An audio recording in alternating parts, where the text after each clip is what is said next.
Hidup ya? Hidup.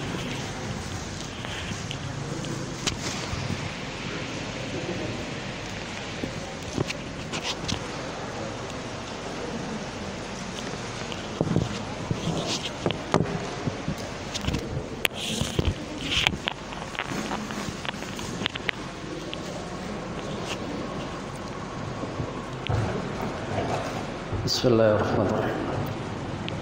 Assalamualaikum warahmatullahi wabarakatuh. Innal hamdalillah nahmaduhu wa nasta'inuhu wa nastaghfiruh wa na'udzu billahi min shururi anfusina wa min sayyiati a'malina. May yahdihillahu fala mudilla lahu ومن يضلل فلا هادي له وأشهد أن لا إله إلا الله شهادة لا معبود بحق إلا الله عز وجل وأشهد أن محمدا عبده ورسوله خاتم الأنبياء والمرسلين نبينا محمد صلى الله عليه وعلى آله وسلم. قال الله تبارك وتعالى في كتابه الكريم يا أيها الذين آمنوا اتقوا الله حق تقاته ولا تموتن إلا وأنتم مسلمون يا أيها الناس اتقوا ربكم الذي خلقكم من نفس واحدة وخلق منها زوجها وبث منهما رجالا كثيرا ونساء واتقوا الله الذي تساءلون به والأرحام إن الله كان عليكم رقيبا يا أيها الذين آمنوا اتقوا الله وقولوا قولا سديدا يصلح لكم أعمالكم ويغفر لكم ذنوبكم ومن يطع الله ورسوله فقد فاز فوزا عظيما ثم أما بعد فإن أصدق الحديث كتاب الله وخير الهدي هدي محمد صلى الله عليه وسلم وشر الأمور محدثاتها وكل محدثات بدعة وكل بدعة ضلالة وكل ضلالة في النار. إخواني وأخواتي في الدين معاشر المسلمين والمسلمات rahimani rahimakumullah. Yang pertama kita bersyukur kepada Allah Jalla Jalaluh, bersyukur atas karunia limpahan nikmat yang telah diberikan kepada kita, dan alhamdulillah nikmat tersebut masih kita rasakan sampai saat ini, dari nikmat Islam, nikmat iman, dan nikmat sehat wal afiyah. Alhamdulillah kita berkumpul di masjid yang mulia ini tidak lain hanya karunia dari Allah Subhanahu wa taala. Kita kirimkan salam dan salawat kepada baginda Nabi Muhammad sallallahu alaihi wa alihi wasallam beserta keluarga dan para sahabatnya, dan semoga umatnya yang selalu istiqamah menegakkan sunnahnya dari jalan yang sesat kepada jalan yang benar, menegakkan sunnahnya sampai hari kiamat kelak. Ikhwani fiddin wa akhwati fillah, azakumullah. Kita ingin bahas sebuah tema, konsep al-wala wal bara di dalam Islam. Akidah al-wala wal bara ini bagian daripada akidah usul din, usul akidah Islamiyah. Dan akidah ini akidah yang sangat penting yang mungkin saat ini akidah al-wala wal bara sudah ditinggalkan oleh kaum muslimin dan muslimat. Makanya para ulama mengatakan mengenai tentang al-wala wal bara, mengenai tentang akidah yang besar ini, Syekh Saleh Al-Fauzan hafizahullah ta'ala, beliau mengatakan dalam kitabnya Al-Wala wal Bara fil Islam, yang beliau mengatakan famin usulil aqidah al-islamiyah yajibu ala kulli muslim yadaynu bihadhihi al-aqidah an yuwaliya ahlaha wa yu'adiya a'daha. Al-Wala wal Bara ini akidahnya seorang muslim, menunjukkan seorang muslim itu wajib mereka harus berpegang teguh kepada akidah yang mulia ini, yaitu akidah al-wala wal bara, yang mana seseorang ketika dia mengambil akidah yang sangat besar ini, maka dia akan bisa menjalani agama yang dibawa oleh Nabi SAW, apa yang diinginkan oleh baginda Nabi Muhammad SAW. Kita hidup di dunia, kita bisa menerapkan konsep al-wala wal bara di dalam Islam. Kerana pada saat ini kaum muslimin mereka tidak lagi membedakan mana yang wala, mana yang bara. Makanya pembahasan kita kali ini sangat penting, kerana pada saat ini kaum muslimin yang mereka tidak lagi bisa membedakan mana wala, mana bara. Disebutkan juga para ulama mengatakan, dengan siapa kita berwala, dengan siapa kita bara. Tentunya kita berwala kepada orang-orang yang di atas ketakwaan kepada Allah, di atas keimanan, yang beriman kepada Allah, beriman kepada Rasulullah SAW, yang itu harus kita berwala kepada mereka. Dan bara kita kepada musuh-musuh Islam, yang mereka yang ingin menghancurkan Islam, atau dari kalangan kaum muslimin sendiri yang mereka terbilang sangat berbahaya, yaitu orang-orang munafik. Kita harus berlepas diri dari mereka, sebagaimana kita diperintahkan untuk berpegang teguh kepada yakni mila Ibrahim, yang mana Nabi Ibrahim alaihi salam yang hidup, yang mengikuti Nabi Ibrahim, mereka menerapkan konsep al-wala wal bara kerana diajarkan oleh Nabi Ibrahim alaihi salam. Kerana di dalam diri Nabi Ibrahim itu ada uswah, sebagaimana Allah Subhanahu wa taala firmankan dalam surah Al-Mumtahanah, qad kanat lakum uswatun hasanah fi Ibrahim, sungguh telah ada suri toladan yakni pada diri Nabi Ibrahim alaihi salam, walladzina ma'ahu, dan orang-orang yang bersama Nabi Ibrahim alaihi salam, yang mengatakan idqalu liqaumihi, yang Nabi Ibrahim saat itu menerapkan konsep al-wala wal bara kepada kaumnya. Nabi Ibrahim mengatakan idqalu liqaumihim, berkata kepada kaumnya, inna bura'u minkum wa mimma ta'buduna min dunillah.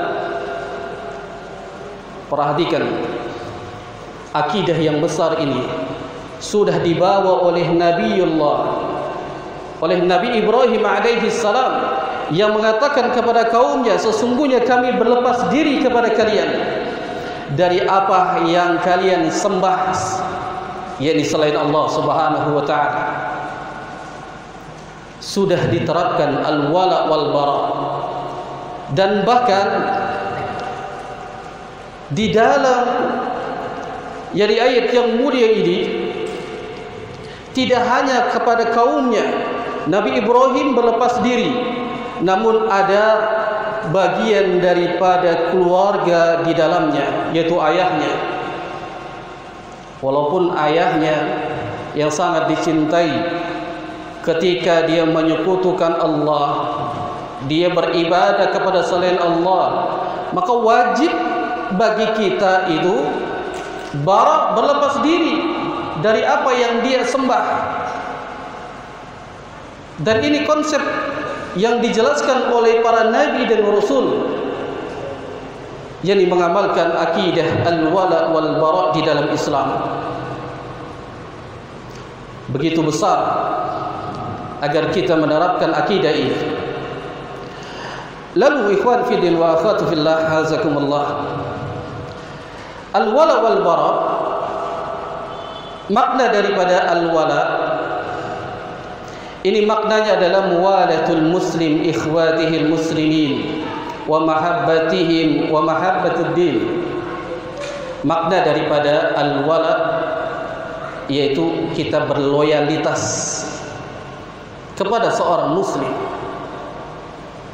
kepada saudara kita yang di atas, yakni akidah yang benar, keimanan yang benar, dan kita wa mahabbatihim, dan kita mencintai mereka. Mencintai mereka wa mahabbatud din, yang di atas agama, tentu agama yang dibawa oleh Nabi Muhammad sallallahu alaihi wasallam. Itu yang kita berwala kepada mereka. Orang muslim, orang yang beriman, ketika dia menyekutukan Allah, dia berbuat syirik, maka tidak boleh kita berwala kepadanya walaupun dia seorang muslim. Karena konsep al-wala wal bara sebagaimana yang dijelaskan, yang diterapkan oleh Nabi Ibrahim alaihi salam, itu dia wala.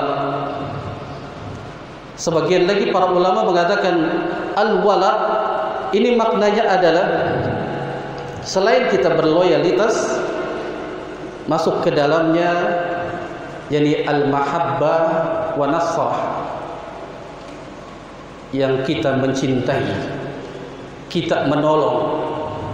Tentunya konsep ini diterapkan hanya untuk orang-orang yang beriman lagi bertakwa kepada Allah Subhanahu wa taala. Adapun al-bara, ini makna al-bara, al-bara'atu minhum, yang kita berlepas diri. Al-bara itu berlepas diri. Dari siapa kita berlepas diri? Al-bara'atu minhum, yani al-bara'atu minhum minal kuffar. Kita berlepas diri dari mereka, yaitu orang-orang kafir. Dari apa kita berlepas dirinya? Wa min a'malihim, dari segala perbuatan yang dilakukan oleh mereka.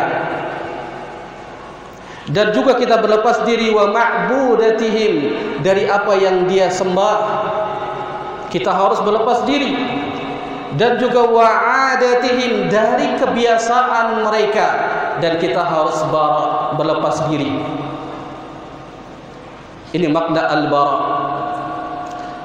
Maka kita harus paham dalam akidah yang besar ini, akidah al-wala wal bara, bagaimana konsep menerapkan akidah ini di dalam agama kita. Karena kaum muslimin salah paham ketika akidah ini datang dijelaskan oleh Nabi sallallahu alaihi wasallam, lalu diamalkan oleh para sahabat radhiyallahu taala anhum, tabi'in, tabi'ut tabi'in, generasi salaf mengamalkan akidah yang besar ini. Tapi kaum muslimin mereka salah paham. Mereka benar-benar berlepas diri dari segalanya. Padahal yang dimaksudkan kita berlepas dirinya dari mereka, jadi al-bara'atu minhum, Ini dijelaskan oleh para ulama, dari apa yang dia sembah kita berlepas diri. Dari kebiasaan mereka kita berlepas diri. Adapun bermuamalah dalam hal dunia, kita diperintahkan untuk bermuamalah dengan siapa saja. Tidak memilah-milih mana muslim, mana kafir. Ini tentang masalah muamalah. Sama siapa saja kita boleh bermuamalah. Lihat Nabi SAW ketika pula menerapkan al-wala wal bara. Sebelum hijrah ke kota Madinah, beliau SAW berdakwah di kota Makkah. Dan Nabi SAW hidup di lingkungan, di kalangan orang kafir Quraisy. Bermuamalah Nabi SAW. Dari sebagian keluarganya mereka pun sama, orang-orang kafir Quraisy. Nabi SAW bermuamalah dengan mereka.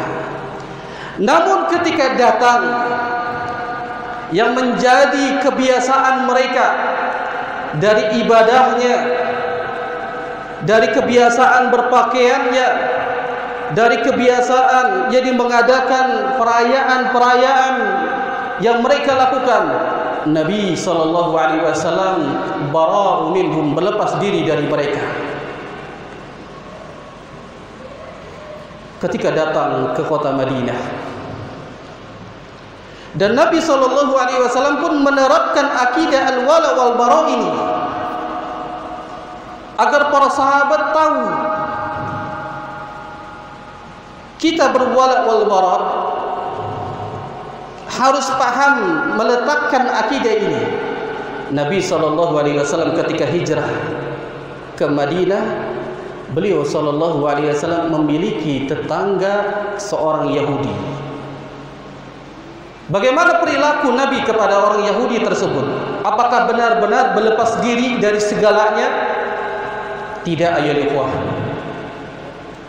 Pada saat tetangganya orang Yahudi memiliki anak yang dalam keadaan sakit, Nabi SAW menjenguknya.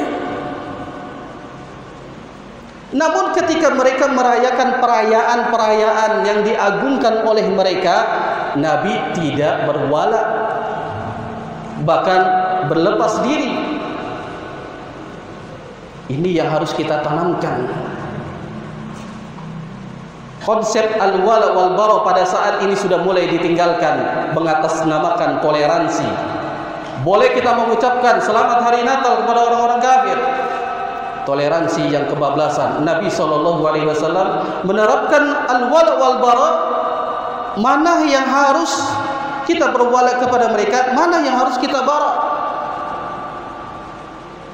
Ada yang memakai pakaian atribut yang pada saat ini dari ciri khas mereka. Apalagi nanti di akhir tahun, tidak sedikit kaum muslimin berwala kepada orang-orang kafir. Jangan bicara kita berkumpul saja hanya cuma makan-makan, bakar-bakar ikan. Itu sama saja masuk kepada merayakan berwala kepada mereka. Oleh karena itu jamaah yang dirahmati Allah Subhanahu wa taala, konsep di dalam al-wala wal bara di dalam Islam, akidah Ahlus Sunnah ini meyakini al-wala wal bara memiliki kedudukan yang sangat besar, memiliki kedudukan yang sangat penting di dalam syariat Islam. Salah satu akidah al-wala wal bara masuk ke dalam kalimat tauhid, la ilaha illallah, yang sepakat kaum muslimin dan muslimat ingin mati di atas kalimat la ilaha illallah. Tapi yang mengucapkan la ilaha illallah tidak sedikit mereka terjerumus ikut-ikutan ke dalam perayaan orang-orang kafir. Padahal di kalimat tauhid la ilaha illallah itu ada yali akidah al-wala wal bara. Sebagaimana para ulama menjelaskan pada kalimat la ilaha illallah ini ada memiliki dua rukun. Rukun yang pertama ada al-isbat, yang kedua ada an-nafyu. La ilaha, tidak ada ilah yang berhak diibadahi. Ini masuk ke dalamnya al-bara. Kita berlepas diri. Kita tidak mau beribadah jadi kepada sesembahan selain Allah. Ilallah di sini menetapkan al-wala'nya, kita beribadah melainkan hanya kepada Allah Subhanahu wa taala. Masuk dua rukun, an-nafyu wal isbat. Peniadaan, kita tidak boleh beribadah kepada selain Allah. Ilallah, kita tetapkan bahwasanya kita beribadah kepada Allah Subhanahu wa taala. Sebagaimana Allah Subhanahu wa taala menyebutkan dalam surah An-Nahl pada ayat ke-36, ani'budullah wajtanibut taghut. Ani'budullah, sembahlah Allah saja. Ini masuk ke dalamnya al-wala. Kita beribadah hanya kepada Allah, menyembah kepada Allah. Wajtanibut taghut, tinggalkan taghut, sesembahan selain Allah. Al-bara, di sini kita tanamkan, kita berlepas diri dari sesembahan selain Allah Subhanahu wa taala. Ini konsep daripada al-wala wal bara. Yang kedua, bahwasanya akidah al-wala wal bara ini masuk ke dalam yang dapat mengkokohkan iman kita. Dalam hadis yang dikeluarkan oleh al-Imam Nasa'i dan al-Imam Ahmad, hadis ini derajatnya sahih sebagaimana yang disepakati oleh al-Imam Bukhari dan al-Imam Muslim, sebagaimana yang dikatakan oleh Syekh Syu'aib Al-Arnud. Hadisnya dari jalan sahabat yang mulia Anas bin Malik radhiyallahu ta'ala anhu, yang mana sahabat Anas bin Malik berkata, pada saat itu Nabi SAW datang ke kota Madinah. Lalu dilihatlah oleh Rasul SAW penduduk Madinah, mereka sedang merayakan dua hari raya yang pada masa jahiliyah terdahulu. Padahal sahabat penduduk Madinah sudah masuk ke dalam Islam. Lalu Rasulullah menghampiri penduduk Madinah dan bersabda kepada mereka, qadimtu alaikum walakum yawmani tal'abuna fihima, fa inna allaha qad abdalakum yawmaini khairan minhuma, yawmal fitri wa yawmal nahri. Kata Nabi SAW berkata kepada penduduk Madinah, aku datang kepada kalian sedangkan kalian memiliki dua hari yang diagungkan. Dua hari ini diagungkan, dijadikan bermain dan bersenang-senang pada masa jahiliyah terdahulu. Lalu Rasulullah SAW menegaskan kepada penduduk Madinah, fa inna allaha qad abdalakum yawmaini khairan minhuma, sesungguhnya Allah Jalla Jalaluhu telah mengganti dua hari raya tersebut dengan yang lebih baik, yaitu hari raya Idul Fitri dan Idul Adha. Hadis yang mulia ini salah satu kokohnya tali iman yang harus dimiliki oleh seorang muslim. Para sahabat dahulunya mereka ini beragama jahiliyah, dan pada saat jahiliyah mereka memiliki dua hari raya. Ketika sudah masuk Islam, mereka merayakan pada masa jahiliyah terdahulu. Lalu Rasulullah melarang. Islam harus berlepas diri dari perayaan-perayaan selain yang telah ditetapkan dalam syariat Islam. Ini akidah yang besar, akidah yang harus ditanamkan kepada keluarga kita, tanamkan kepada anak kita, istri kita, orang tua kita. Kerana pada saat ini akidah ini sudah mulai punah. Tidak sedikit anak kita ikut merayakan perayaan orang-orang kafir. Tidak sedikit orang tua kita ikut merayakan. Sudah mulai punah akidah ini. Makanya Nabi SAW melarang penduduk Madinah untuk merayakan hari raya pada masa jahiliyah terdahulu.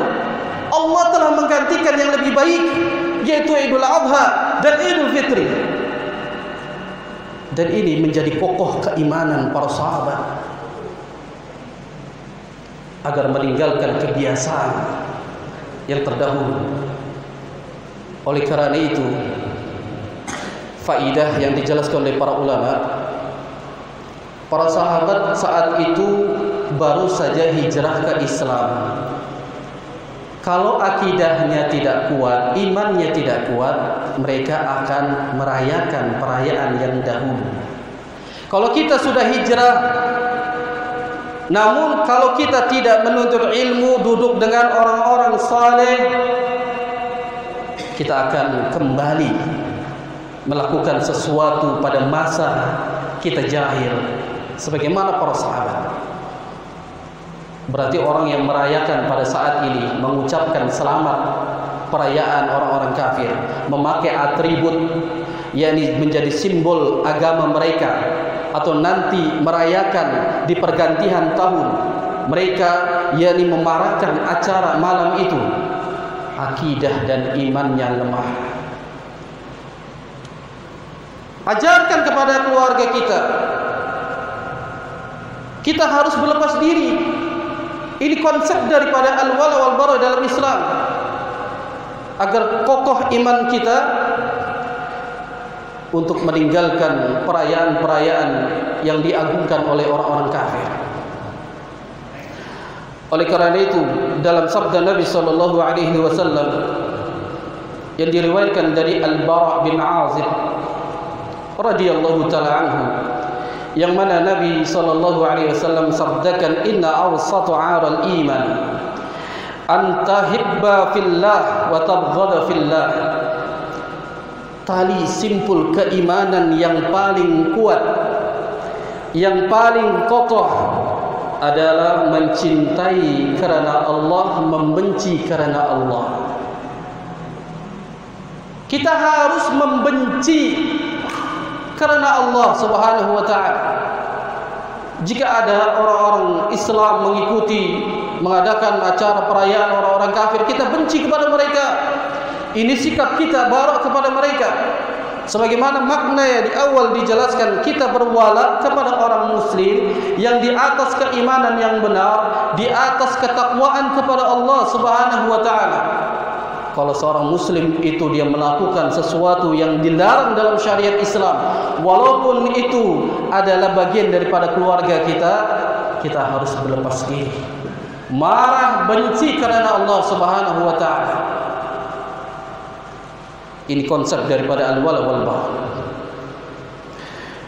Kemudian ikhwan fiddin, akhwati fillah, azakumullah, tercapainya kesempurnaan iman ini pun masuk ke dalam akidah al-wala wal bara, sebagaimana al-wala disebutkan maknanya adalah al-mahabbah, cinta. Yang dimaksudkan al-mahabbatu fillah, cinta karena Allah Subhanahu wa ta'ala. Maka siapa orang yang cinta sesuatu itu karena Allah, maka sungguh dia telah mendapat sempurnanya iman. Siapa yang membenci karena Allah, dia mendapat kesempurnaan iman dengan mengamalkan konsep al-wala wal bara ini. Rasulullah sallallahu alaihi wasallam sabdakan dalam hadis yang dikeluarkan oleh Abu Umamah, yang mana Nabi sallallahu alaihi wasallam sabdakan, man ahabba lillahi wa abghada lillah wa a'ta lillah wa mana'a lillah faqad istakmala al-iman. Barang siapa yang dia cinta karena Allah, siapa benci karena Allah, siapa dia memberi sesuatu karena Allah, tidak memberi karena Allah, maka sungguh istakmalal iman, sempurnanya imannya. Imannya telah sempurna. Kita tidak mau saling jadi tolong menolong, memberikan sesuatu kepada saudara kita yang dia sedang merayakan perayaan orang-orang kafir. Kita tidak memberi karena Allah, karena syariat melarang. Kita benci kepada mereka karena mereka telah berbuat, yakni melanggar syariat Islam. Ini konsep di dalam kita memegang akidah yang besar ini. Kemudian yang selanjutnya bentuk wala. Ini al-wala, konsep di dalam Islam kepada siapa kita berwala. Agar kita paham, al-wala yang dijelaskan dalam Islam, yang pertama adalah kita berwala kepada kaum muslimin. Ingat, kepada kaum muslimin. Di antara bentuk wala, loyalitas kepada kaum muslimin, yang pertama adalah kita membantu dan menolong kaum muslimin, baik di dalam urusan agama, baik di dalam urusan dunia, baik dengan jiwanya, dengan hartanya. Kita menolong kaum muslimin, membantu kaum muslimin. Karena Allah Subhanahu wa taala firmankan, wal mu'minuna wal mu'minat, jadi ba'duhum awliya'u ba'd. Orang-orang yang beriman, laki-laki dan perempuan, mereka sebagian mereka menjadi penolong dari sebagian mereka. Ini yang diajarkan oleh Islam. Jika seorang muslim membutuhkan pertolongan, kita tolong mereka, kita bantu mereka, karena ini bentuk berwala kepada kaum muslimin. Jangan kita benci kepada kaum muslimin, tapi kita senang cinta kepada orang-orang kafir. Sudah mulai banyak diterapkan akidah ini. Kalau melihat sesama muslim, na'udzubillah, benci dan bahkan ingin membunuhnya. Namun ketika dengan orang-orang kafir, mereka bermesraan, cinta dengan mereka. Dan ini bukan konsep dalam al-wala wal bara yang benar dalam Islam. Kemudian yang kedua, kita memberikan nasihat kepada kaum muslimin. Nasihati jika memang kaum muslimin itu memiliki kesalahan. Tidak boleh menghina, tidak boleh menipu mereka sesama kaum muslimin. Sebagaimana yang disebutkan jadi hadis dari jalan sahabat Abu Hamzah Anas bin Malik radhiyallahu taala anhu, yang Nabi sallallahu alaihi wasallam sabdakan, la yu'min ahadukum hatta yuhibba li akhihi ma yuhibbu li nafsi. Tidaklah sempurna iman seseorang sampai dia mencintai saudaranya sebagaimana dia mencintai dirinya sendiri. Kita harus mencintai mereka, dan kita tidak boleh membohongi, menghina kaum muslimin. Kerana seorang muslim dengan muslim yang lainnya ini adalah bersaudara. Al-muslimu akhul muslim. Muslim dengan muslim yang lainnya ini mereka bersaudara dan memiliki haknya. Tidak boleh la yadhlimuhu wa la yakhdhulu. Tidak boleh kita menzalimi mereka. Tidak boleh kita yakni menghina kaum muslimin yang lain. Kerana Nabi sallallahu alaihi wasallam menjaga darahnya seorang muslim haram untuk ditumpahkan. Ini terjaganya antara muslim dengan muslim yang lain, agar kita berlaku baik kepada mereka, mencintai mereka. Jangan sampai kita tumpahkan darahnya. Yang Nabi sallallahu alaihi wasallam, al-muslimu 'ala al-muslim haramun damuhu wa maluhu wa 'irduhu. Muslim dengan muslim yang lain itu diharamkan darahnya, hartanya, dan pula kehormatannya. Haram kita mengambil hartanya, haram kita tumpahkan darahnya, haram kita menginjak-injak kehormatannya. kecuali yang dibenarkan dalam syariat Islam. Boleh kita mentumpahkan darahnya kalau memang dia melanggar syariat Islam. Boleh kita menghina, mengambil hartanya kalau dia tidak mau mengeluarkan zakat. Ini yang harus diperhatikan. Dan tidak boleh kita membohongi mereka kaum muslimin. Yang kata Nabi SAW, man ghashana falaysa minna. Barang siapa yang berlaku curang, dia bukan bagian daripada umatku, bukan bagian dari golongan kami, kata Nabi. Ini sudah tidak ada lagi berwala dengan kaum muslimin ketika mereka bisnis berjual beli, mereka berani menipu saudaranya, berani dia mengurangi timbangannya. Padahal konsepnya kita harus menolong mereka, mencintai mereka sesama muslim, namun malah dicurangi, dibohongi. Nabi SAW menyebutkan, jadi man ghassana falaysa minna, bukan bagian dari golongan kami orang yang seperti itu. Lalu yang ketiga, al-wala wal bara. Hendaknya kita harus bersatu bersama jamaah kaum muslimin. Tidak boleh kita memisahkan dari jamaah. Yang dimasukkan jamaah di sini adalah jamaah yang di atas ketaatan kepada pemimpin, di atas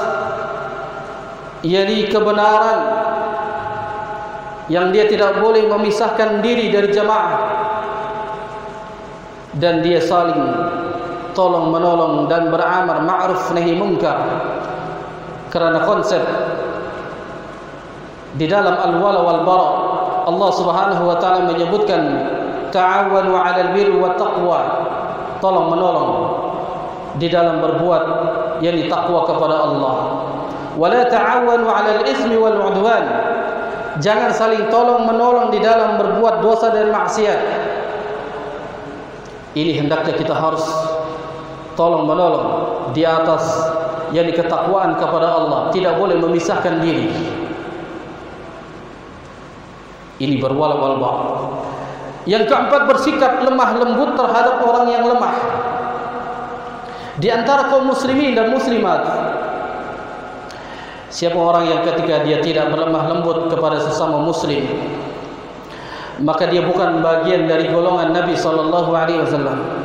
Laisa minna man lam yarham saghirana wa ya'rif syarfa kabirana. Siapa orang yang tidak sayang kepada yang kecil, tidak hormat kepada yang besar, jadi tidak hormat kepada yang lebih tua, maka sungguh laisa minna, bukan bagian dari golongan kami. Sudah banyak kaum muslimin yang mereka tidak sayang dengan orang-orang yang lemah, tidak lagi ada hormat kepada orang yang lebih tua. Padahal Nabi SAW menyebutkan, jika kita menghormati kepada orang yang lebih tua, ini bagian daripada konsep kita berwala wal bara. Kita mencintai mereka yang lebih tua, kita hormati. Lalu yang lemah kita sayangi. Dan ini bagian daripada kita mengamalkan akidah yang mulia ini. Lalu yang kelima, menunaikan hak kaum muslimin, menunaikan haknya, agar kaum muslimin dengan muslim yang lain harus menunaikan haknya. Kita memiliki hak, antum sekalian memiliki hak kepada muslim yang lainnya, yang mana Rasul SAW menyebutkan hakul muslim ala muslim sittun. Hak muslim kepada muslim yang lainnya dikatakan oleh Nabi SAW itu ada 6. Apa saja hak itu? Qila ma hunna ya Rasulullah. Para sahabat bertanya, apa saja ya Rasulullah? Maka Rasul SAW sabdakan, idza lakitahu fasallim. Jika engkau bertemu dengan saudaramu, ucapkan salam. Sudah tidak ada lagi akidah ini. Ketika dia berbeda, yang berbeda di dalam pemahaman, dia tidak lagi mengucapkan salam. Padahal itu perbedaannya hanya di dalam ranah tentang masalah khilafiyah. Tapi sudah tidak lagi mengucapkan salam, tidak lagi menghormati kepada yang lebih tua. Ini kesalahan yang besar, ayat ikhwah. Kita semakin banyak menuntut ilmu, bukan malah menjauh dari kaum muslimin. Tidak, dekati mereka, kita berwala kepada mereka.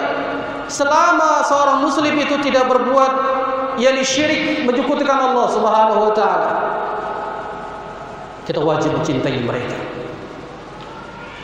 Lalu kata Nabi sallallahu alaihi wasallam, "Wa idza da'aka fa'ajibhu." Apabila saudaramu yakni mengundang, maka datangilah. Datangi. Jangan malah kita tidak datang. Namun konsep di dalam kita diundang kepada saudara kita, selama undangan tersebut di dalamnya tidak ada dosa dan maksiat, maka wajib kita mendatanginya. Namun kalau ada di dalamnya perbuatan kemungkaran, ada dosa dan maksiat, maka haram kita mendatangi undangan tersebut. Syekh Shalih Al-Utsaimin rahimahullahu taala menjelaskan, ketika seorang muslim diundang untuk datang ke walimahnya atau diundang kepada sesuatu acara, jadi makan-makan atau acara yang lain, namun ketika datang di dalamnya ada maksiat, yang dia berbuat syirik, yang dia berbuat dosa dan maksiat, campur baur, ikhtilat antara laki-laki dan perempuan. Kalau walimah kita diundang di dalamnya ada biduan wanita, ada organ tunggal, dangdut, haram kita mendatanginya karena itu perbuatan dosa dan maksiat. Kita harus bara, berlepas diri. Tidak lagi kewajiban kalau seperti itu. Namun kalau tidak ada kemungkaran, tidak ada dosa dan maksiat, fa'ajibhu, datangi. Wajib hukumnya. Jangan dibilang enggak enak. Yang mengundang orang kafir, padahal acara makan-makan perayaan mereka, kalau enggak datang kan enggak enak tetangga, saudara, atau yang lainnya, beralasan toleransi. Islam jangan diajarkan toleransi. Umat Islam, agama Islam ini agama yang sangat toleransi kepada agama lain. Namun kalau masalah akidah, masalah iman, kita harus kuat. Bisa bedakan mana akidah, mana iman, mana muamalah, mana yang masuk ke dalam akidah. Jangan ajarkan Islam untuk bertoleransi. Islam sudah toleransi sangat baik, diajarkan Nabi SAW. Namun kita sebagai umatnya tidak bisa menerapkan konsep al-wala wal bara di dalam Islam, hingga akhirnya mereka berwala seluruhnya mengatasnamakan toleransi. Ini toleransi yang kebablasan, tidak dibenarkan. Cukuplah kita mengikuti akidah, mengikuti manhajnya para sahabat Nabi SAW. Lalu kewajiban yang lain, wa idza istansahaka, jadi fansah, apabila saudara sesama muslim minta dinasihati, maka nasihatilah. Karena agama kita adalah agama nasihat, yang Nabi SAW menyebutkan ad-dinu an-nasihah. Agama itu adalah nasihat. Jika ada seorang muslim yang ingin minta nasihat, maka nasihati. Nasihati. Wa idza atasa amidallah, apabila seorang muslim itu dia bersin mengucapkan alhamdulillah, jadi fasammithu, maka jawab ucapkanlah dengan ucapan yang baik, jadi yarhamukallah. Dan ini kita harus konsepnya berwala wal bara. Jangan kita mengucapkan yarhamukallah kepada orang kafir, hanya kepada orang Islam. Jika dia bersin maka kita doakan dia. Dan Islam telah mengajarkan demikian. Maka pada saat ucapan yakni salam diketahui oleh orang-orang Yahudi, orang-orang kafir yang mereka tahu kandungan di dalamnya, yaitu keselamatan, assalamualaikum, keselamatan atas kalian. Lalu ketika orang Yahudi itu mendengar, maka dia ucapkan salam kepada kaum muslimin. Maka kita sebagai seorang muslim, sahabat diajarkan oleh Rasulullah sallallahu alaihi wasallam, ketika orang kafir mengucapkan salam kepada kalian, maka jangan jawab waalaikumsalam, melainkan waalaikum. Kenapa demikian? Karena pada saat itu dijelaskan oleh para ulama, orang Yahudi ini ingin mengucapkan kecelakaan kepada Nabi sallallahu alaihi wasallam, yang dia plesetkan assalamualaikum, yang diplesetkan dengan assalamualaikum, yang artinya binasalah engkau. Namun Rasulullah sallallahu alaihi wasallam menjawab waalaikum, dan kepada engkau pula binasa. Maka turunlah hadisnya yang dikeluarkan oleh Imam Muslim, dicantumkan dalam kitab Bulughul Maram min Adhil Ahkam, yang Al-Imam As-Sun'ani rahimahullahu ta'ala menjelaskan dalam kitab yang Subulus Salam, apabila seorang kafir mengucapkan salam kepada kita, maka kita cukup menjawab dengan waalaikum. Tapi kalau orang muslim, jawab. Ini konsepnya harus benar, jangan salah paham. Mana yang kita harus berwala, mana yang kita harus bara. Lalu yang terakhir, apabila seorang muslim itu sakit, maka kita jenguk. Apabila mereka meninggal, maka kita iringi jenazahnya. Ini harus paham agar kita mengetahui dalam konsep al-wala wal bara. Baik, Allahu a'lam bishawab. Nanti insyaallah kita lanjutkan setelah salat Isya berjamaah. Aku qouli hadza wa astaghfirullah li wa lakum. Assalamualaikum warahmatullahi wabarakatuh. Waalaikumsalam. Bapak-bapak, ibu dan saudara, selesai sudah sesi pertama. Nanti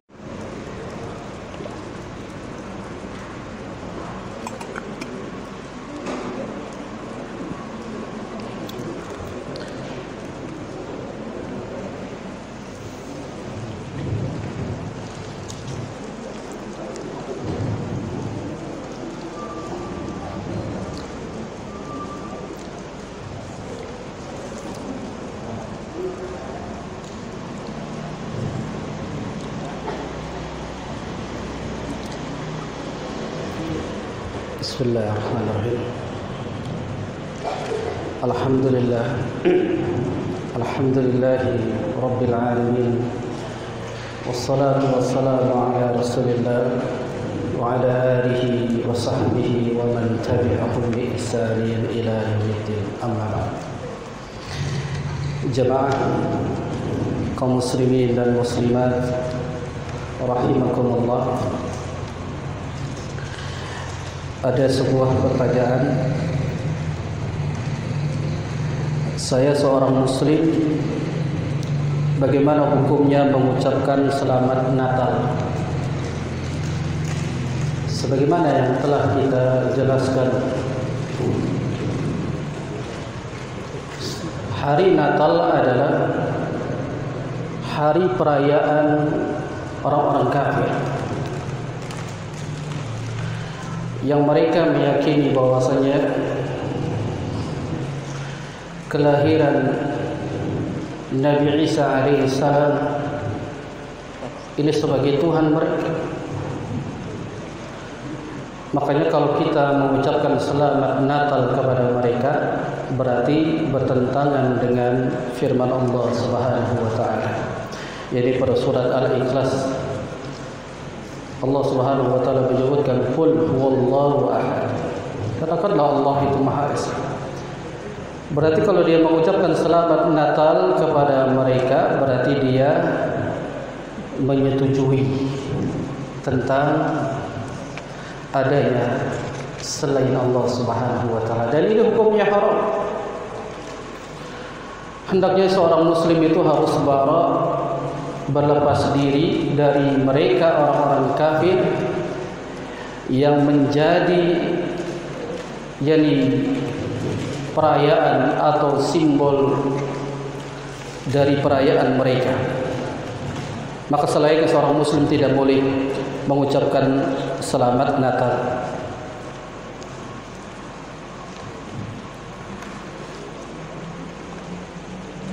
Pertanyaan yang kedua, apa saja bentuk cinta dan benci karena Allah dan Rasul sallallahu alaihi wasallam? Bentuk cinta kita kepada Allah yang Rasulullah sallallahu alaihi wasallam, al-mahabbatu fillah, kita cinta karena Allah.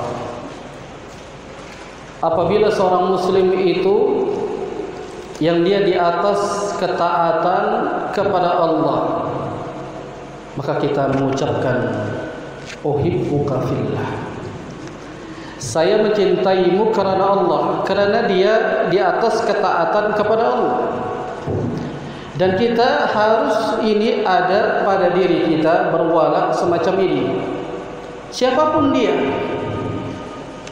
kalau dia di atas ketakwaan, di atas sunnah Nabi SAW, maka itu kita cinta karena Allah Subhanahu wa taala. Maka kita katakan kepada mereka, uhibbuka fillah. Adapun konsep mengamalkan benci karena Allah, apabila seorang muslim yang dia sedang melakukan dosa dan maksiat, maka kita bencinya kepada orang tersebut karena Allah, karena dia sedang berbuat dosa dan maksiat kepada Allah. Sebagaimana Nabi Ibrahim yang benci terhadap ayahnya, yang ayahnya bagian daripada orang-orang penyembah berhala. Nabi Ibrahim benci karena Allah Subhanahu wa taala. Akan tetapi ketika bermuamalah layaknya sebagaimana seorang anak dengan ayah, berbakti. Namun dalam rangka untuk mentaati sesembahan mereka, Nabi Ibrahim bara'u minhum, berlepas diri dari mereka. Dan tanamkan kita benci itu karena Allah Subhanahu wa taala. Benci karena Allah. Kalau dia melakukan kemaksiatan, dosa, syirik, maka kita benci seseorang tersebut karena Allah Subhanahu wa taala. Maka konsep bentuk cinta dan benci karena Allah Subhanahu wa taala.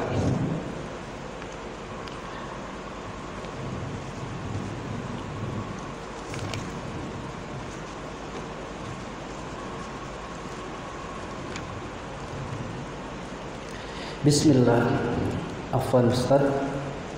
Pertanyaan berikutnya, saya pengemudi online.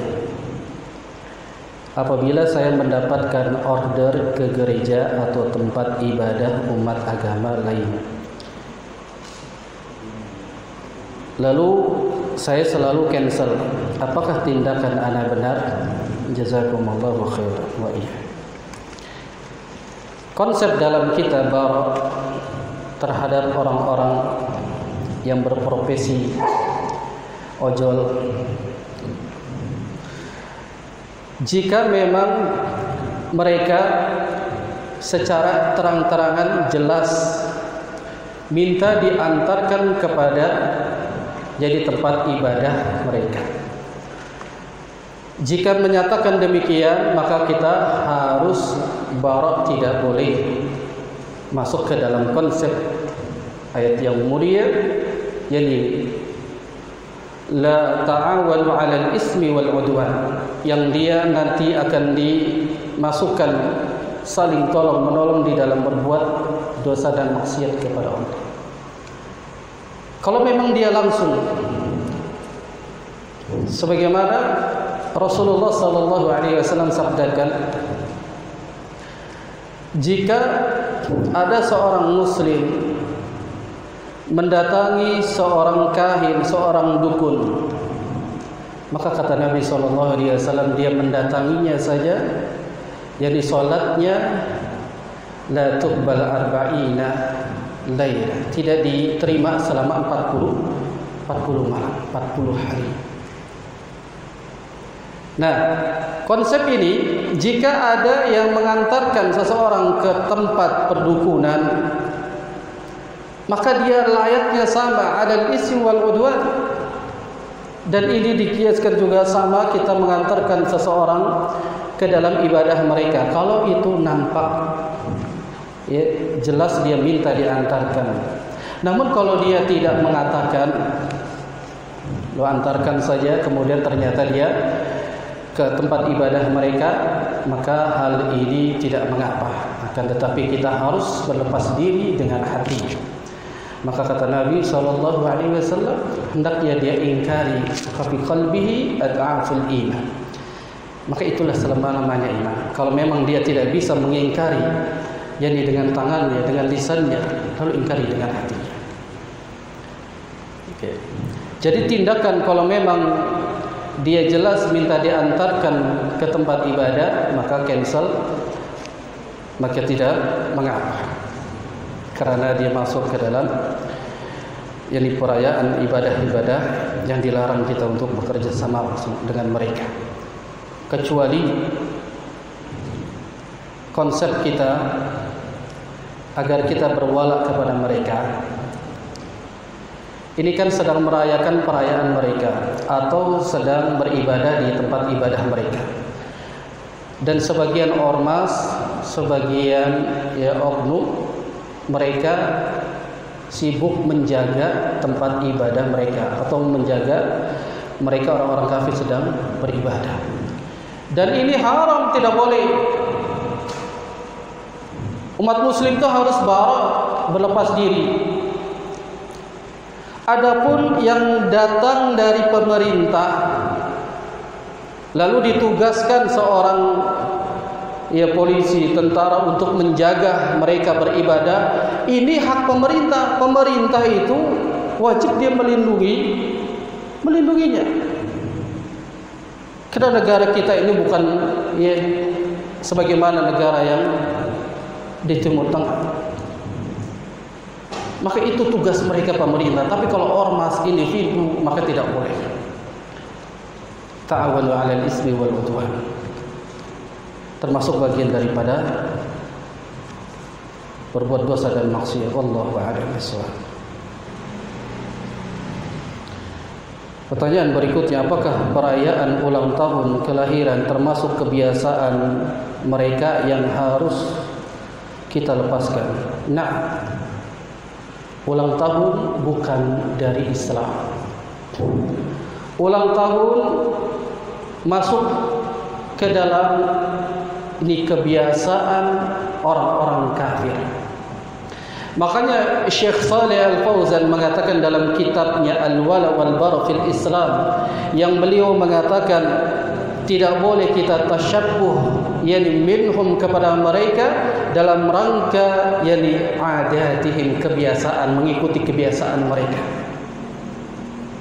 Setiap tahun mereka merayakan hari kelahiran. Maka ini bagian daripada kebiasaan orang-orang kafir.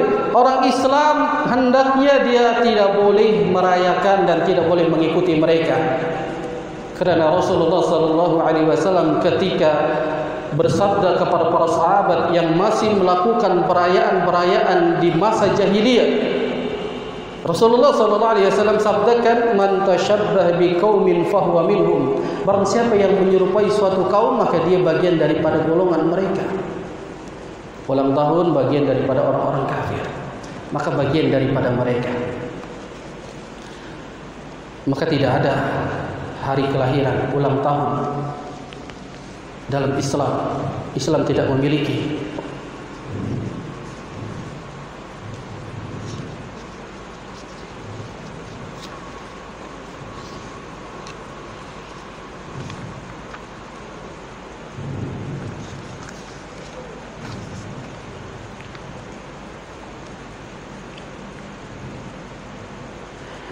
Assalamualaikum warahmatullahi. Pertanyaan berikutnya. Tetangga saya mengadopsi anak perempuan dari orang lain, tetapi sekarang sudah balik, bukan mahram sama bapaknya. Bagaimana caranya agar bisa mahram? Mengadopsi anak perempuan yang sudah balik, bagaimana supaya dia menjadi mahram kita? Ya dinikahi. Mana jadi mahram? Ya. Jadi dia mengadopsi anak perempuan dari orang lain, lalu sudah balik. Gimana caranya supaya dia menjadi mahram kita? Yang pertama, ya dia nikahi ibunya. Ya, atau anaknya kan sudah balik, boleh nikahi saja, maka menjadi mahram buat kita. Maka harusnya ini sumber banyak fitnah kalau anak perempuan yang bukan mahram kita berada di dalam satu rumah. Ini sumber fitnah buat kita. Maka yang bertanya, kalau memang seorang laki-laki, seorang ayah,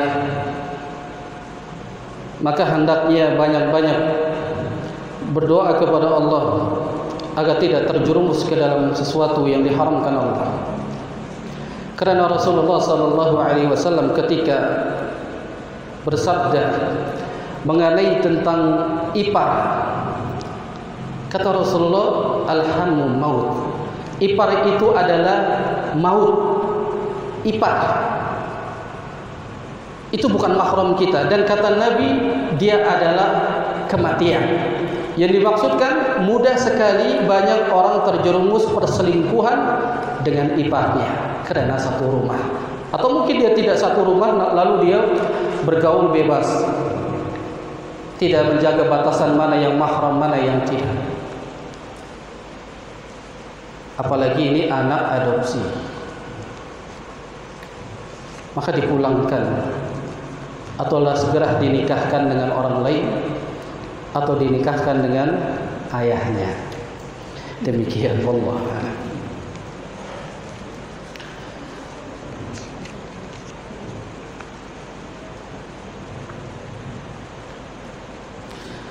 Pertanyaan berikutnya, bagaimana batasan bermuamalah dengan orang tua yang kafir?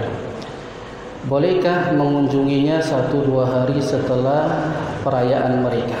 Baik. Batasan kita bermuamalah kepada orang tua kita yang kafir sampai mana? Ingat kisah sahabat yang orang tuanya belum masuk mengikuti agama Islam,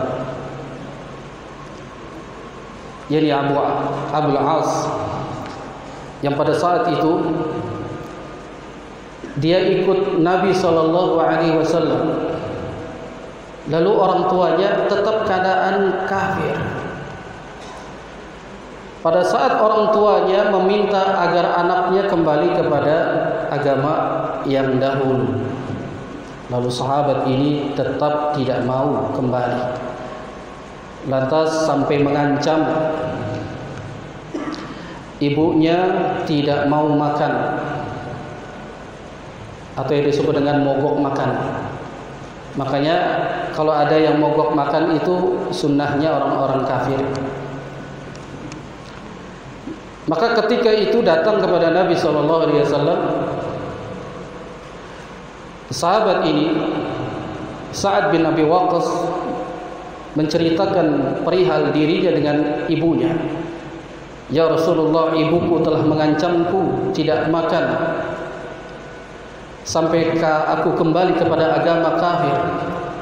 Maka Rasulullah SAW perintahkan untuk tidak mentaatinya, karena Nabi mengatakan tidak ada ketaatan kepada orang tua dalam rangka bermaksiat kepada Allah Subhanahu wa taala. La ta'atan fil ma'siyatillah, tidak ada ketaatan dalam rangka bermaksiat kepada Allah. Namun Nabi mengajarkan kepada Sa'ad bin Abi Waqqas untuk tetap berbakti kepada orang tuanya. Berarti konsepnya tetap dia berbakti kepada orang tua walaupun orang tuanya kafir. Sa'ad bin Abi Waqqas ketika selesai yang menimba ilmu belajar kepada Rasulullah, pulang. Apa yang dibutuhkan ibunya dilayani. Namun dalam rangka untuk bermaksiat, untuk pindah lagi agama, untuk bermaksiat kepada Allah, Sa'ad bin Abi Waqqas tidak mengikuti arahan ibunya. Dan bahkan sampai mengatakan, wahai ibu, seandainya engkau memiliki nyawa lebih dari satu, lalu keluar, lalu masuk lagi, aku tidak akan pernah meninggalkan agama Rasulullah SAW. Ini konsepnya. Sahabat Sa'ad bin Abi Waqqas diajarkan Nabi untuk bermuamalah, berbakti kita diperintahkan walaupun orang tua kita kafir. Selama itu tidak menyinggung tentang masalah keimanan dan akidah, maka boleh mengunjunginya 1-2 hari, atau selesai dia dari acara perayaannya, pulang ke rumah, datang berbakti kepada mereka. Karena bagian daripada berbakti ini ajaran Islam, ajarannya Nabi SAW.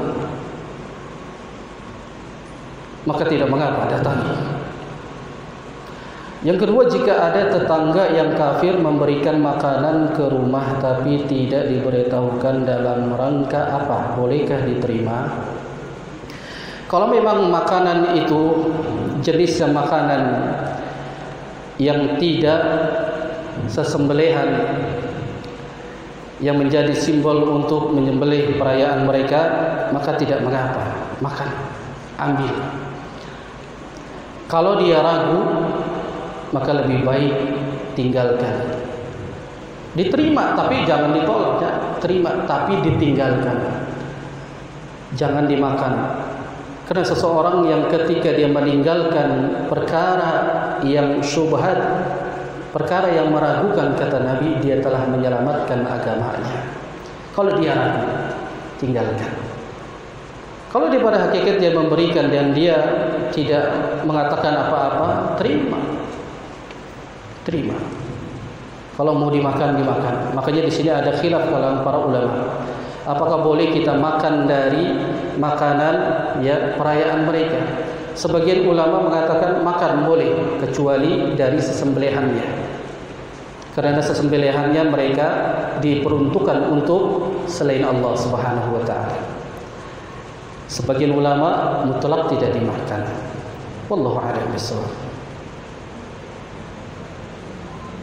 Bolehkah menerima hadiah dari hasil bekerja, apalagi dari orang kafir, sedangkan bos membolehkan? Apakah termasuk hadiah khianat? Hadiah itu adalah dalam Islam namanya yaitu hibah. Kalau hadiah dari seorang bos yang dia memiliki perusahaan, memiliki ya di perdagangan atau yang semisalnya, lalu dia memberikan hibah hadiah, maka hadiahnya selama tidak dalam rangka untuk menghancurkan Islam, menghancurkan akidah kita, maka boleh kita ambil. Itu hadiah, hibah, bukan khianat. Bedakan antara hadiah hibah dengan sesuatu orang yang memberikan karena ingin ada sesuatu. Tapi kalau dia hibah dalam rangka kerjanya baik, kemudian dia rajin diberikan hadiah oleh bosnya, walaupun dia orang kafir, maka hadiahnya selama tidak bertentangan dengan syariat maka boleh hibah jatuhnya.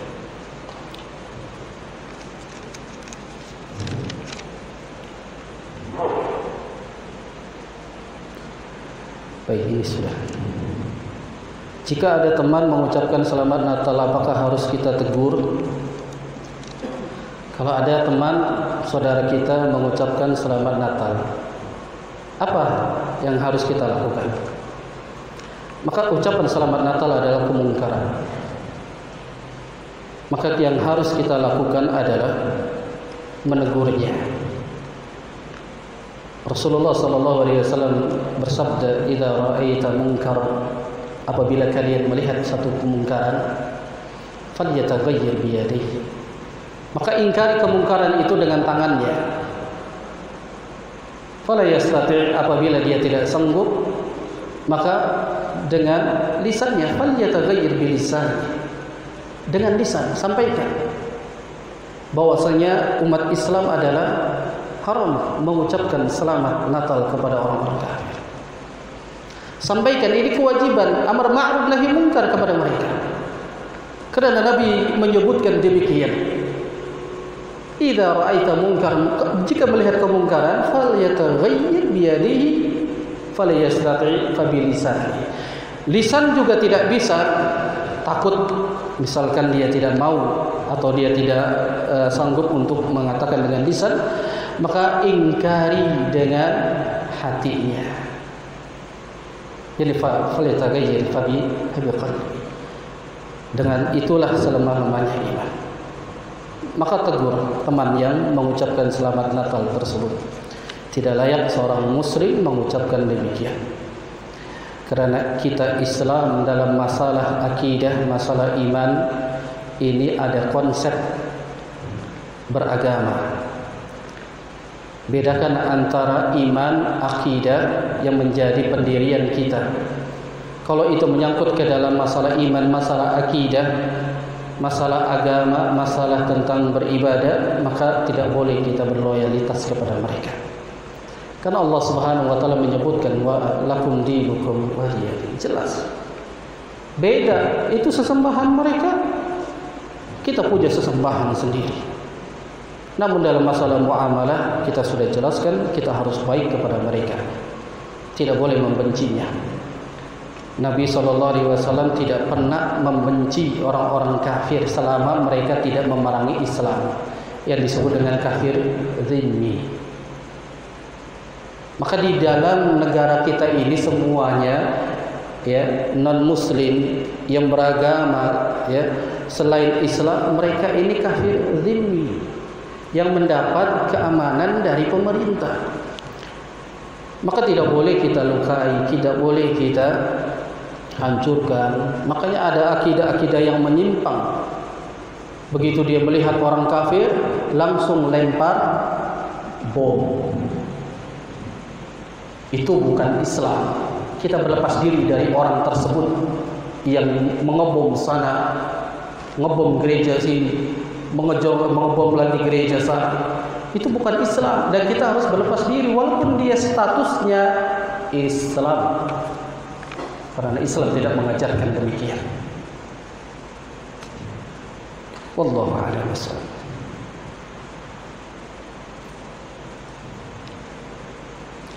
Bismillah, izin bertanya Ustaz, saudara ada yang kafir, bagaimana hukum jika diundang pada acara pernikahannya? Dalam pernikahannya orang-orang kafir, mereka ada ritual yang menjadi simbol ritual mereka di dalam acara pernikahan mereka. Nah, pada saat ketika mereka mengadakan acara ritual yang menjadi simbol kebiasaan mereka di dalam pernikahan, maka kita tidak boleh datang pada saat itu. Tidak boleh datang. Namun jika dia telah selesai, maka kita datang. Maka harus diperhatikan yang Syekh Shalih Al-Utsaimin menjelaskan tentang hadis yang tadi hakul muslim ala muslim, hak seorang muslim kepada muslim yang lain itu ada 6. Yang kata Rasul sallallahu alaihi wasallam salah satunya, apabila kita diundang maka kita wajib datangi. Nah, konsepnya di sini apabila kita diundang untuk walimah, acara walimah. Ini kita bicara tentang masalah umum. Entah itu walimahnya orang muslim atau walimahnya orang kafir. Selama di dalam walimah itu tidak ada maksiat, tidak ada yakni yang ikhtilat, bercampur baur antara laki-laki dan perempuan, tidak ada maksiat seperti ada biduan di dalamnya, maka kita wajib mendatanginya. Rasulullah SAW pernah diundang ke rumahnya seorang Yahudi dan dikasih jamuan oleh orang Yahudi tersebut, dan Rasulullah memakannya. Kan ini masalah muamalah, bukan masalah tentang masalah ibadah, bukan masalah iman, bukan masalah akidah. Maka seorang kafir ketika dia mengundang kita, datang. Ini Rasulullah ketika bermuamalah dengan orang-orang kafir baik. Ya tidak boleh terlalu ekstrim. Namun yang menjadi perayaan, menjadi sakral di dalam ritual itu, maka saat itu tidak boleh datang. Maka hindari dari acara yang sakral yang menjadi simbol mereka. Wallahu a'lam bishawab.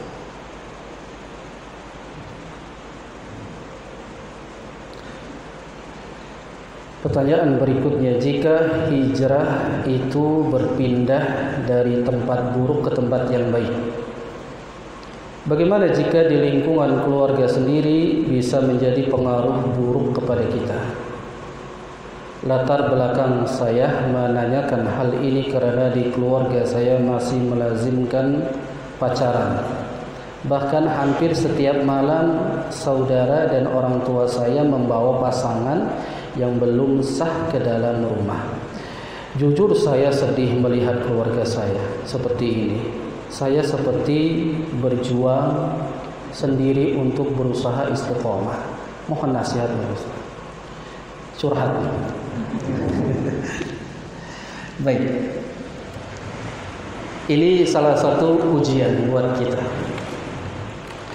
Yang sudah hijrah, jangan dikira orang yang sudah baik, yang sudah hijrah itu akan terus ya, dalam keadaan lurus, tidak ada ujian.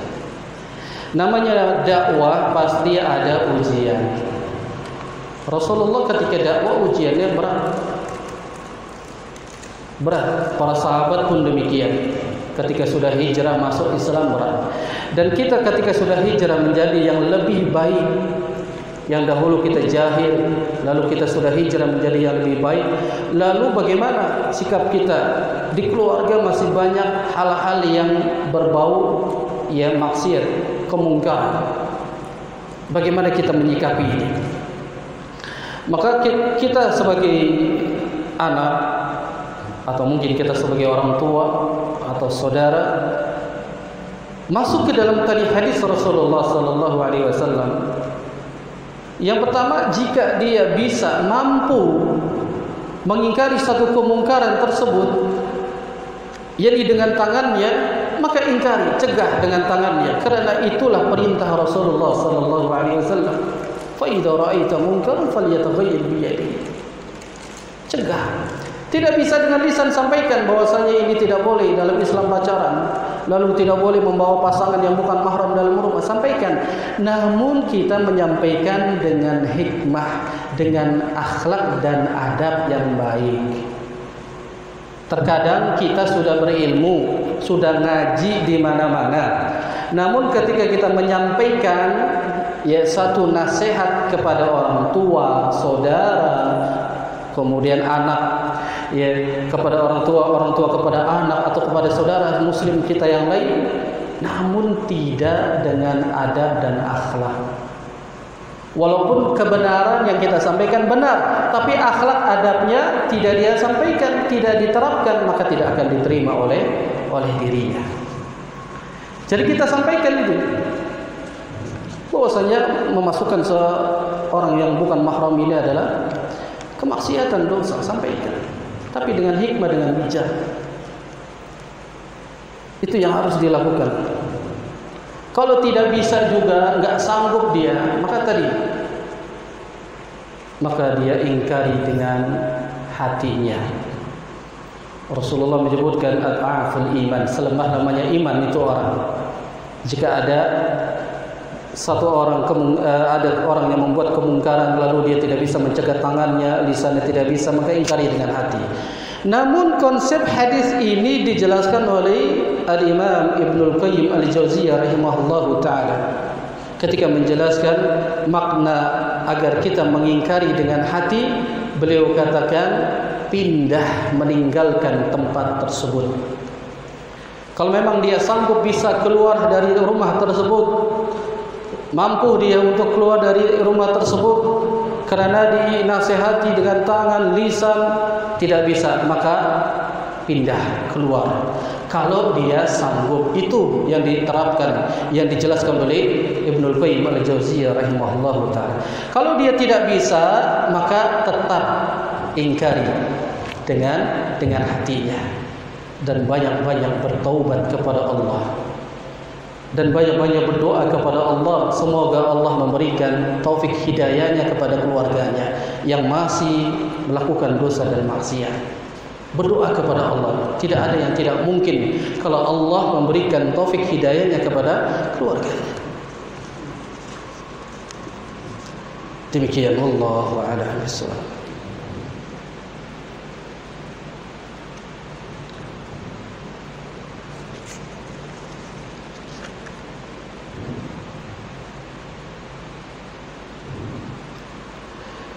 Bismillah, bagaimana jika orang kafir memberikan kita makanan saat hari saya mereka? Apa ini? Apakah harus kita tolak, dan bagaimana mengikuti hari libur nasional pada hari raya agama lain? Barakallahu fikum. Barakallah. Maksudnya adalah mungkin memberi kita makanan saat apa nih ya? Hari saya mereka, hari perayaan mereka mungkin. Atau bagaimana hukumnya kita mengikuti hari libur nasional yang bertepatan pada hari libur agama lain, sebagaimana hari ini. Hari ini libur kan? Lalu bagaimana hukumnya? Apakah kita termasuk merayakan mereka? Ya tidak, karena itu telah ditetapkan oleh pemerintah, yang kita harus mentaati pemerintah. Adapun kita, ya mereka merayakan hari raya, kita jangan ikut-ikutan, jangan latah. Teman sekantor kita ucapkan selamat hari Natal, nanti ketemu teman kita selamat Natal dan Tahun Baru, jangan latah, nggak boleh. Kalau sudah ditetapkan pemerintah hari ini libur, karena liburnya dengan perayaannya hari raya, yakni agama lain, biarkan, itu kan hari raya mereka. Yang kita sudah diperintahkan libur, ya libur. Kalau antum nggak mau libur, ya kerja saja, nggak apa-apa. Yang kerja pasti minta libur apa masuk? Libur. Kalau bisa libur terus, gitu ya, gaji jalan terus, gitu ya. Itu urusan beda. Itu urusan mereka. Yang membuat ketetapan adalah pemerintah. Kita harus taati pemerintah, karena Allah Subhanahu wa taala menyebutkan, ya ayyuhalladzina amanu atiiullaha wa atiiur rasul wa ulil amri minkum.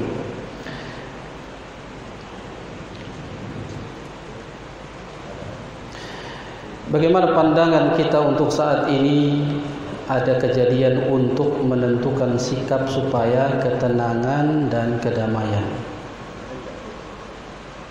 Ada kejadian untuk menentukan sikap supaya tenang dan kedamaian. Jadi pandangan kita pada saat ini, yang harus kita lakukan, kita melihat kepada jadi maslahatnya dan mafsadahnya. Dalam negara kita pada saat ini, negara kita sedang diuji oleh Allah Subhanahu wa taala dengan mungkin pemimpin-pemimpin yang tidak amanah, yang selalu berbuat zalim kepada rakyatnya. Maka kita sebagai muslim yang baik, yang pertama, kalau ingin dikatakan bagaimana menyikapi dengan ketentuan supaya tenang dan kedamaian, selama itu tidak membuat kerusakan yang besar, kita tidak diperangi oleh orang-orang kafir, maka tetap kita dalam keadaan sabar. Dan keadaan sabar, tidak ikut-ikutan, tidak taat kepada pemerintah. Maka konsepnya Nabi SAW menyebutkan tetap taat kepada ulil amri, walaupun yang memerintahkan adalah budak dari Habasyah, jadi seorang budak yang hitam dari Ethiopia. Konsepnya dalam Islam itu seorang budak tidak boleh menjadi ulil amri. Namun kalau seandainya kata Nabi dia menjadi ulil amri, dia memerintahkan, maka kita taat kepadanya selama itu tidak bermaksiat kepada Allah. Maka kita berdoa kepada Allah, jika memang ada satu yang membuat ketenangan, maka kita bersyukur kepada Allah. Kita tolong mereka agar damai negara kita ini, tidak ada keributan. Kalau misalkan di satu lain agar kita mengikuti mereka supaya tenang damai di negara ini, bantu berwala kepada mereka, bantu kepada mereka. Dan ini masuk bagian daripada akidah kita.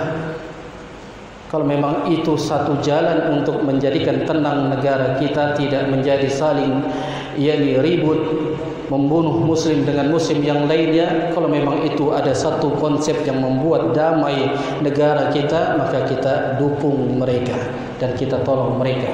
Ta'awwanu 'alal birri wat taqwa, saling tolong menolong di dalam berbuat takwa kepada Allah Subhanahu wa taala. Wallahu a'lam bishawab. Ini saja yang mungkin Anda bisa jawab. Yang benar datang dari Allah, adapun kesalahannya datang dari pribadi ana dan dari syaitan. Kita akhiri dengan doa kafaratul majlis dari kajian kita malam ini. Semoga Allah Subhanahu wa taala meneguhkan hati kita, memberikan kita sikap yang kuat di dalam beragama, di dalam berwala dan bara. Aqulu qouli hadza wa astaghfirullah li wa lakum. Subhanakallah wa bihamdik, asyhadu an la ilaha illa anta, astaghfiruka wa atubu ilaik. Wassalamu alaikum warahmatullahi wabarakatuh. Ibu-ibu dan saudara-saudara hadirin, kajian pada malam